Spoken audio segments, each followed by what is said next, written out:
छत्तीसगढ़ सामान्य अध्ययन से संबंधित 10 प्रश्नों पर रोज हम लोग डिस्कशन करते हैं। और ये जो क्वेश्चंस हैं सीजीपीएससी और सीजी व्यापम की परीक्षाओं के लिए बहुत ज़्यादा इंपॉर्टेंट हो सकता है, तो आप लोग जो है वीडियो को एंड तक ज़रूर देखिएगा। सीधे हम लोग क्वेश्चंस पर आते हैं। तो पहला क्वेश्चन है, सुमेलित कीजिए बोल रहा है। एक तरफ साहित्य और दूसरी तरफ साहित्यकार दिया हुआ है। तो देखते हैं भाई कौन सी रचना किसकी है। तो सबसे पहला दिया है वंशीधर पांडे।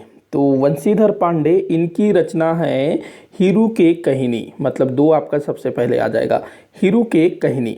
इस तरह के जो क्वेश्चन होते हैं ना, तो उसमें आप ऐसे लिख दिया करिएगा, जैसे आपने मिलान किया जैसे 2 जो है आप साइड में लिख लीजिए, या फिर जो भी ऑप्शन दिया हुआ होगा उसमें आप टिक कर सकते हैं, जैसा भी आपको संभव लगे। उस बाद देखिएगा दूसरा दिया है प्यारेलाल गुप्त। प्यारेलाल गुप्त जी प्राचीन छत्तीसगढ़ के लेखक हैं, तो चौथा नंबर हो गया दूसरे में। उसके बाद अमृतलाल दुबे। अमृतलाल दुबे तुलसी के बिरवा, तुलसी के बिरवा ये लिखा है इन्होंने। उस बाद श्यामलाल चतुर्वेदी भाई पर्रा भरलाई, काफ़ी बार पूछा गया है ना पर्रा भरलाई। तो 2 4 1 3 आपका आंसर होगा, 2 4 1 3, 2 4 1 3 द आपका उत्तर होगा द। अगला क्वेश्चन देखते हैं, तांबड़ा घूमर जलप्रपात किस जिले में है। तांबड़ा घूमर जलप्रपात, ये कोई बहुत बड़ा जलप्रपात नहीं है, लेकिन इस तरह के क्वेश्चन भी पूछे जाते हैं। आप लोग ध्यान रखेंगे, ऐसे जो छोटी छोटी चीज़ें हैं ना, ये अब पूछा जा रहा है, सीजीपीएससी हो या सीजी व्यापम हो। आप ऐसे छोटी छोटी चीज़ों के विषय में अगर आपको जानकारी चाहिए, तो सबसे अच्छा सोर्स है आप हमारे छत्तीसगढ़ के जितने भी 28 जिले हैं ना, उनके जिलों के विभागीय वेबसाइट में जाइएगा, और उसमें जो पर्यटन वाला जो सेक्शन होगा ना, उसमें जाएंगे तो आपको ये सारा कुछ मिल जाएगा कि किस जिले में कौन सा जलप्रपात है, कौन सी प्रमुख नदी है, कौन सा दर्शनीय स्थल, पर्यटन स्थल है, वो आपको मिल जाएगा। तो आप लोग उसको नोट डाउन कर लीजिए, वहाँ से जो है काफ़ी सारे क्वेश्चन पूछे जा रहे हैं इस तरह के छोटे छोटे चीज़। तो ये जो तांबड़ा घूमर है कहाँ पर है भाई, बस्तर जिला में है तांबड़ा घूमर। यहाँ बस्तर क्षेत्र में ना जलप्रपात को घूमर बोला जाता है। वहीं नारायणपुर क्षेत्र में इंदुल बोला जाता है, जहाँ तक इंदुल, हाँ इंदुल कुछ बोला जाता है। अगला क्वेश्चन है, छत्तीसगढ़ राज्य का कौन सा लोक नृत्य विशेष रूप से दिवाली के अवसर पर पूर्णतया महिलाओं एवं बालिकाओं द्वारा किया जाता है। काफ़ी सरल क्वेश्चन है, थोड़ा सा इसको कठिन करने की कोशिश की गई है इधर उधर की बातें जोड़ करके। तो ये जो है ना भाई, सुआ नृत्य महिलाओं द्वारा किया जाता है ना, सुआ नृत्य। तो तरियरी नाना मोर सुआगा, ये जो गाना है, तो सुआ नृत्य इसका आंसर होगा। अगला क्वेश्चन है, निम्न में से छत्तीसगढ़ राज्य के किस विभूति को पद्म भूषण सम्मान से सम्मानित किया गया है। किसको पद्म भूषण मिला है, तो भाई सत्यदेव दुबे पद्म भूषण से सम्मानित हैं। उसके बाद हबीब तनवीर, ये भी पद्म भूषण से सम्मानित है। तीजन बाई, ये भी पद्म भूषण से सम्मानित हैं। तो तीनों ही, तो यहाँ आपका आ जाएगा उपरोक्त सभी। आप मुझे कमेंट बॉक्स में बताइएगा कि इनमें से किन को पद्म विभूषण भी प्राप्त हुआ है। आगे बढ़ें, अगला क्वेश्चन देखते हैं। तो अगला क्वेश्चन है, छत्तीसगढ़ राज्य का राज्य अलंकरण डॉक्टर खूबचंद बघेल के नाम पर किस क्षेत्र के लिए दिया जाता है। तो डॉक्टर खूबचंद बघेल सम्मान दिया जाता है ना, तो ये किस क्षेत्र में दिया जाता है, कृषि के क्षेत्र में। अब डॉक्टर हैं तो आप चिकित्सा मत लगा दीजिएगा, ये कृषि के क्षेत्र में दिया जाता है डॉक्टर खूबचंद बघेल सम्मान।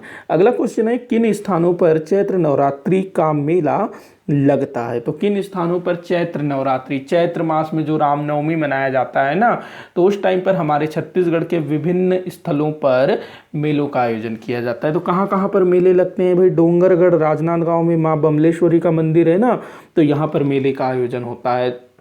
पूरे छत्तीसगढ़ भर से लोग ना यहाँ पर मेला देखने आते हैं। उसके बाद देखिएगा रतनपुर, रतनपुर माँ महामाया का मंदिर है। कहाँ पर है रतनपुर, बिलासपुर में है, कलचुरियों की राजधानी रही है रतनपुर। खल्लारी कहाँ पर है भाई, खल्लारी तो महासमुंद में है, माँ खल्लारी का मंदिर है ना, माता खल्लारी का मंदिर, तो यहाँ पर भी जो है मेला लगता है। चंद्रपुर जांजगीर चांपा में है चंद्रपुर, यहाँ पर चंद्रहासिनी मैया का मंदिर है। इन सभी स्थलों पर चैत्र नवरात्रि के दिन मेले का आयोजन होता है। तो आंसर क्या होगा, उपरोक्त सभी, मतलब कि 1 2 3 4 द आपका उत्तर होगा। आगे बढ़े, अगला क्वेश्चन देखते हैं, हरतालिका कब मनाया जाता है। हरतालिका मतलब जो तीज है ना, वो कब मनाया जाता है भाई, तो तीज है तो ये मनाया जाएगा भादो शुक्ल पक्ष तृतीया। भादो शुक्ल पक्ष तृतीया को क्या मनाया जाता है, तो तीजा मनाया जाता है। तीजा में कौन पूजा करता है, तो जो सुहागन स्त्रियां होती हैं ना, वो जो हैं पूजा करती हैं। इसमें कुंवारी कन्याएं वो लोग भी पूजा वगैरह करती हैं। भादो कृष्ण पक्ष षष्ठी, अच्छा भादो कृष्ण पक्ष अष्टमी, इस दिन क्या मनाया जाता है आप लोग कमेंट करके बताइएगा और ये भी बताइएगा। आगे बढ़ते हैं अगले क्वेश्चन की तरफ। पूर्वी तटीय रेलवे जोन के अंतर्गत छत्तीसगढ़ के कौन से रेलवे स्टेशन सम्मिलित है? बड़ा अच्छा क्वेश्चन है, आप लोग इसका आंसर नीचे कमेंट बॉक्स में जरूर दीजिएगा, पहले ही दीजिएगा मेरे बताने से पहले। तो पूर्वी तटीय रेलवे जोन, हमारा छत्तीसगढ़ का जो बिलासपुर है वो मध्य दक्षिण मध्य क्या है, दक्षिण मध्य ऐसे ही कुछ है ना, मैं उसका नाम भूल रहा हूँ। तो दक्षिण पूर्व मध्य रेलवे, दक्षिण पूर्व मध्य रेलवे ये है ना बिलासपुर वाला रेलवे जोन। तो ये जो पूर्वी तटीय रेलवे जोन है ना, ये विशाखापट्टनम के अंतर्गत आता है और इसके अंतर्गत हमारे छत्तीसगढ़ के 2 रेलवे स्टेशन आते हैं। एक तो भाई जगदलपुर जो छत्तीसगढ़ के दक्षिणी भाग में है, बस्तर जिले का जिला मुख्यालय। तो जो जगदलपुर रेलवे स्टेशन है ये आता है आपके इस पूर्वी तटीय रेलवे जोन के अंतर्गत। इसके अलावा और कौन सा है, तो ये आता है आपका महासमुंद। ये दोनों जो है ना जगदलपुर और महासमुंद पूर्वी तटीय रेलवे जोन के अंतर्गत आते हैं, तो ध्यान रखेंगे, काफ़ी इंपॉर्टेंट हो सकता है। तो 1 और 2 इसका आंसर होगा अ। अगला क्वेश्चन है, प्राचीन काल में छत्तीसगढ़ के पांडु वंश के किस शासक द्वारा सकल कोसलाधिपति की उपाधि धारण की गई थी? तो सकल कोसलाधिपति मतलब कि जिसने संपूर्ण कौशल को जीत लिया था। तो ऐसी उपाधि किसने धारण की थी भाई? तो तीवर देव ने धारण की थी। तीवर देव, महाशिवगुप्त बालार्जुन, इसके शासनकाल को स्वर्ण युग बोला गया है ना, छत्तीसगढ़ का स्वर्ण युग, तो ये भी ध्यान में रखेंगे। तो तीवर देव ने क्या धारण किया? सकल कोसलाधिपति। आप लोग मुझे कमेंट बॉक्स में बताइएगा कि जो कलचुरी वंश के किस शासक ने सकल कोसलाधिपति की उपाधि धारण की थी, ये भी काफी बार पूछा गया है। आगे बढ़े, अगला क्वेश्चन, नागपुर राज्य पर ब्रिटिश संरक्षण काल में छत्तीसगढ़ का प्रथम ब्रिटिश सुपरिटेंडेंट निम्नलिखित में से कौन था? तो देखो, नागपुर राज्य पर ना 1818 से लेकर के 1830 तक ब्रिटिश संरक्षण काल माना जाता है। मतलब कि इस बीच ना 1818 से 1830 तक नागपुर राज्य में अंग्रेजों ने शासन किया संरक्षण के नाम पे। वहाँ का जो राजा था, भोसला शासक, वो छोटा था, अल्पवयस्क था। तो अंग्रेजों ने बोला कि यार बाबू तू छोटा है, कुछ कर नहीं पाएगा, तो हम लोग जो है तेरा हेल्प करेंगे, तेरे साथ रहेंगे।